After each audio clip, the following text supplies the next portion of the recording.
위축의 강점.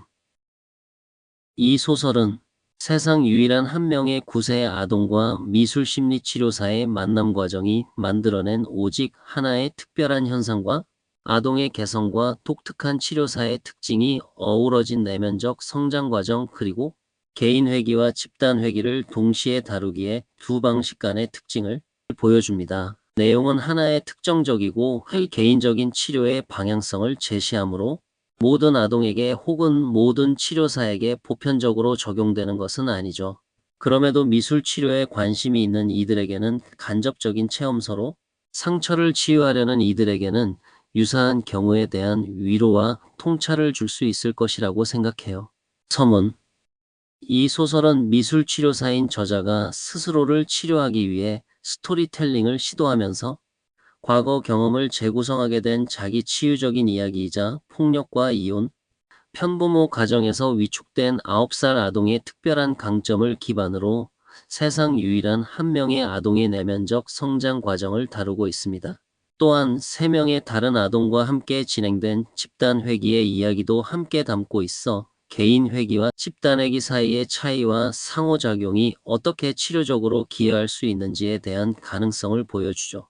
독자들은 한 명의 이례적이고 독특한 미술치료사가 경험한 현장의 세상 단 하나의 심리적 여정과 성취를 간접적으로 체험하게 될 거예요.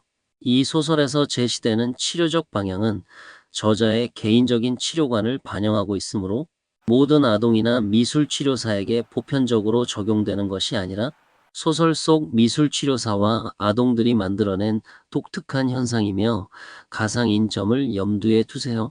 소설 속 아동이 미술치료사와 함께 내면의 고통을 말로 표현하거나 미술 작업을 통해 풀어가는 과정은 특별하고 유일한 것이며 일반화된 치료법과는 다른 점이 있죠. 그럼에도 불구하고 독자들은 치료 현장의 생생한 순간들을 체험할 수 있으며 이 과정이 주는 감동과 통찰을 느낄 수 있을 거예요. 이 이야기는 미술치료 전공생들을 교육할 때의 현장 경험을 전달하는 데 한계를 경험한 저자의 고민을 일부 해결해 줄 것으로 기대해요. 이는 모든 미술치료사에게 필요한 내용을 제시하기보다는 치료사로 성장하고자 하는 이들에게 단 한 명의 치료적 관점이라도 제공하는 것이죠. 또한 미술심리치료에 관심 있는 이들에게는 현장 체험서로, 소설 속 아동처럼 상처와 아픔을 치유하고자 하는 독자들에게는 위로와 통찰을 줄 수 있는 이야기이기도 해요. 그럼 이야기를 해보겠습니다. 기억의 시작. 아동비 사례에 대한 강의. 2024년 한 대학의 강의실은 여전히 차분한 분위기였다.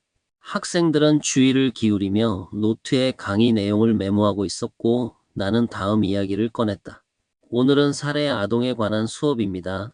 아동비 기억나시죠? 대부분의 사전 정보가 좋지 않은 성장 환경을 아동의 문제로 귀결시키곤 합니다. 이처럼 부정성을 중심으로 바라보는 인식이 팽배해진 일반적인 태도에서 벗어나 오늘은 그 부정성의 이면에 담긴 아동의 강점이라는 관점에서 접근해 봅시다. 그림은 주변에 놓인 수많은 작용들 사이에서 만들어진 모든 것에 대한 흔적이기에 그 안에는 긍정성도 반드시 포함하기 때문이죠. 나의 시선은 천천히 학생들을 훑었다. 나는 내 자신이 겪었던 그리고 여전히 영향을 받고 있는 과거의 현장 경험을 전하고 싶었다. 그러자 귀와 어깨 사이는 멀어지고 말은 차분해지고 시선은 그와 학생들 사이 어느 허공을 향했다. 가슴이 멎는 듯 했던 그 첫 의뢰 정보가 떠오르며 그에 대한 주의점을 토로하기 시작했다. 가정폭력으로 위축된 아이에 대한 사전 의뢰 정보는 항상 우리 치료사들을 걱정으로 가득하게 만들죠. 이럴 경우 폭력의 부정성만 바라보지 말고 아이가 마주한 현실을 어떻게 극복하고 있는지에 대한 이해가 치료에 중요하죠. 그리고 오늘 사례 아동비의 치료에서 치료의 주체는 치료사가 아니라 아동비이죠. 우리는 폭력 앞에 위축되어 삶을 살 수밖에 없었던 아이가 자신이 주체가 된 선택을 하고 삶의 주인공이 될 수 있도록 곁에서 지지해줘야 하기 때문이죠. 강의실 안은 잠시 정적이 흘렀다. 나의 머릿속엔 16년 전 아동비와의 첫 번째 만남이 쏟아지고 있었다. 두 눈은 굳은 의지로 그 시절을 받아들이기 시작했다. 첫 회기임에도 확실함과 커다란 희망이 담긴 그 긍정성을 가슴에 채운 채 아동비 시윤이를 처음 만날 수 있었던 그 시절이 나의 눈앞에 펼쳐졌다. 의뢰. 누구나 주어진 삶에서 서사를 써나간다. 2008년 6월 어느 날 한 통의 전화가 왔다. 선생님, 통합예술치료 의뢰하려고요. 네, 어디신데요? 영중학교입니다. 저희가 이번에 다양한 프로그램을 계획 중이거든요. 늘 이런 식이죠. 진짜로 힘들어하는 사람이 누구인지 보다는 요즘 뜨는 잘 나가는 프로그램을 학교에 도입하는 것이 목적이다. 씁쓸한 기분이 들죠. 그러나 이는 오랜 세월 내가 얻어온 기회들이다. 나는 학교 행사를 위한 일을 하는 것일까? 이제 이것이 구분되기 시작하고 있었다.